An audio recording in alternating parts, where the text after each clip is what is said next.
માતાજી મિત્રો, જય શ્રી કૃષ્ણ। તો મિત્રો આજે છે રામાપીરની બીજ અને હું જઈ રહ્યો છું વડોદરા ખોડિયારનગરથી ગુતાલ રામાપીરના મંદિરે બીજ ભરવા માટે। તો મિત્રો વિડીયોમાં અંત સુધી બન્યા રહેજો અને આપણો બ્લોગ પૂરો જોજો। તો મિત્રો ગુતાલ ગામ વડોદરાથી 28 થી 29 કિલોમીટરના અંતરે આવેલું છે। તો મિત્રો આજની પદયાત્રા ચાલુ થઈ ગઈ છે। તો ચલો મિત્રો ખોડિયાર માતાના દર્શન કરી લઈએ, પછી જઈએ આપણે રામાપીરની બીજ ભરવા માટે। તો મિત્રો આ છે ખોડિયાર નગરમાં આવેલું ખોડિયાર માતાનું મંદિર, જ્યાં આપણે દર્શન કરી લઈએ। તો મિત્રો વિડીયોના માધ્યમથી ખોડિયાર માતાના દર્શન કરી લેજો મિત્રો। તો મિત્રો આ છે ખોડિયાર માતાની સુંદર પ્રતિમા। તો મિત્રો વિડીયોના માધ્યમથી દર્શન કરી લેજો મિત્રો। અને આ છે હનુમાનજીની સુંદર પ્રતિમા અને આ છે ભોલેનાથનું મંદિર, તમે ત્યાં પણ દર્શન કરી શકો છો મિત્રો। અને બાજુમાં આવેલું છે ખોડિયાર માતાનું મંદિર અને સામે છે હનુમાન દાદાનું મંદિર। મિત્રો હવે દર્શન કરવાના છે આપણે રામાપીરના મંદિરે, જે આવેલું છે વડોદરામાં। તો મિત્રો આવા નવા 5 મંદિરોના આપણે દર્શન કરવાના છે। 5 મંદિરે આપણી બીજ ભરાશે મિત્રો। તો મિત્રો આ છે આપણું પહેલું મંદિર, જ્યાં આપણી રામાપીરની બીજ ભરાઈ ગઈ છે। તો મિત્રો આવા નવા આપણે રામાપીરના 5 મંદિરે બીજ ભરવાની છે, તો બ્લોગ પૂરો જોજો। તો મિત્રો આ છે આપણું બીજું મંદિર, જ્યાં આપણે રામાપીરની બીજ ભરવા આવ્યા છે। તો મિત્રો અહીંયા બીજ ભરીને પછી જઈએ આપણે ગુતાલ ગામે રામાપીરની બીજ ભરવા માટે। તો મિત્રો આ છે રામાપીરનું મંદિર। તો મિત્રો વિડીયોના માધ્યમથી રામાપીરના દર્શન કરી લેજો મિત્રો।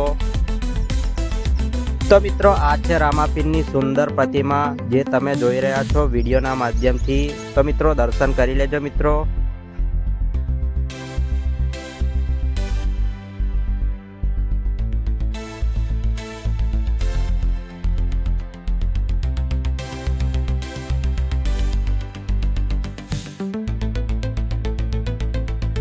તો મિત્રો આ છે હનુમાન દાદાનું મંદિર। તો મિત્રો વિડીયોના માધ્યમથી તમે હનુમાન દાદાના દર્શન કરી લેજો મિત્રો। તો મિત્રો આ છે આજવા ચોકડી। તો મિત્રો જોઈ શકો છો આજવા ચોકડીનો નજારો। જય બાબારી મિત્રો, જય રામાપીર। તો મિત્રો આજે છે રામાપીરની બીજ 20/3/2026 શુક્રવાર આજે છે રામાપીરની બીજ। તો મિત્રો આજે હું જઈ રહ્યો છું રામાપીરની બીજ ભરવા માટે ગુતાલ।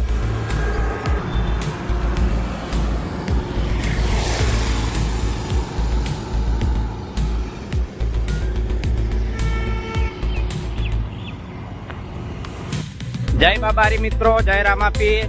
તો મિત્રો આજે હું જઈ રહ્યો છું રામાપીરની બીજ ભરવા માટે। તો મિત્રો આ બીજે હું એકલો જઈ રહ્યો છું। તો મિત્રો દર ઘડીએ મારી સાથે મારો દોસ્ત રહે છે, પણ આજે હું એકલો જઈ રહ્યો છું। તો મિત્રો હું પહોંચી ગયો છું આજવા ગાર્ડન। તો મિત્રો જોઈ શકો છો આ છે આજવા ગાર્ડનનો સુંદર નજારો। મિત્રો સામે તમે જોઈ રહ્યા છો એ છે આજવા તલાવ। તો મિત્રો આ આજવા તલાવ 900 વીઘામાં ફેલાયેલું છે એવું કહેવામાં આવે છે। તો મિત્રો સામે જોઈ શકો છો પાવાગઢનો સુંદર નજારો। તો મિત્રો જોઈ શકો છો આ છે પાવાગઢનો સુંદર નજારો। મિત્રો આ છે ગાય માતા। તો મિત્રો આજે આપણને ગાય માતાના દર્શન રસ્તામાં થઈ ગયા મિત્રો। તો ચલો મિત્રો આપણે ત્રીજું અને ચોથું મંદિર રામાપીરના મંદિરે દર્શન કરીશું, પછી 5મા મંદિરે જઈશું આપણે। તો વિડીયોમાં અંત સુધી બન્યા રહેજો અને બ્લોગ પૂરો જોજો। તો મિત્રો જોઈ શકો છો વિડીયોના માધ્યમથી। તો મિત્રો આ છે રામાપીરનું મંદિર। તો મિત્રો અહીંયા 2 મંદિર આવેલા છે રામાપીરના। તો મિત્રો જોઈ શકો છો વિડીયોના માધ્યમથી।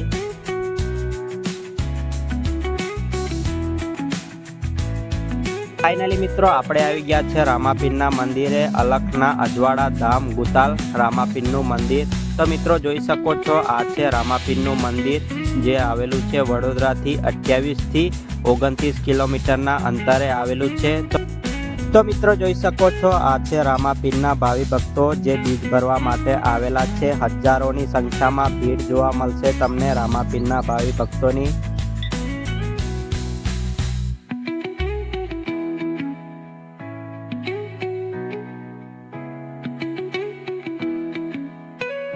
ચલો મિત્રો સાથે મળીને રામાપીરના દર્શન કરીએ અને ધન્યતા અનુભવીએ. તો મિત્રો વિડીયોના માધ્યમથી દર્શન કરી લેજો મિત્રો રામાપીરના. તો મિત્રો જોઈ શકો છો આ છે રામાપીરની સુંદર પ્રતિમા. તો મિત્રો જોઈ શકો છો વિડીયોના માધ્યમથી. તો મિત્રો વિડીયોના માધ્યમથી રામાપીરના દર્શન કરી લેજો મિત્રો. તો મિત્રો આશા કરું છું આપણો આ બ્લોગ તમને પસંદ આવ્યો હશે. તો મિત્રો આવા નવા બ્લોગ જોવા માટે આપણી ચેનલને લાઈક અને સબસ્ક્રાઈબ કરી લેજો મિત્રો, અને બેલ આઇકોનને પ્રેસ કરી લેજો, અને ફેસબુકમાં જોતા હોય તો ફોલો કરી લેજો, અને વિડીયો પૂરો જોજો. જય માતાજી, જય શ્રી કૃષ્ણ, જય